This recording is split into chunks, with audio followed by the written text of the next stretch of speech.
كل سنة وانتم طيبين. النهاردة حد الزعف، والزعف هو رمز للانتصار. كانت الشعوب لما ملوكهم بينتصروا كانوا يستقبلوهم وهم راجعين بالزعف ويعملوا لهم موكب بالزعف. فالشعوب طالما الملك بتاعهم منتصر يبقى هم كمان منتصرين. النهارده طالما انت بتتبع يسوع المسيح منتصر يبقى انت كمان منتصر. ما ينفعش تكون واقف وتقول انا مهزوم قدام الخطيه، انا ضعيف قدام الشيطان. ما ينفعش، لان هو منتصر.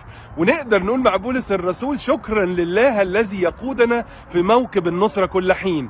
تاني حاجه، الملك لما بينتصر بيروح في نهايه الموكب دي بيقعد والناس تخدمه. السيد المسيح ملكنا وإلهنا ما عملش كده. سيد المسيح لما دخل في عمق اورشليم دخل عشان خاطر يطهر اورشليم، دخل قلب موائد الصيارفه. هو اللي قادر انه يقلب كل شر جواك، انه يقدر يحول كل ظلام لنور. كل سنه وانتم طيبين.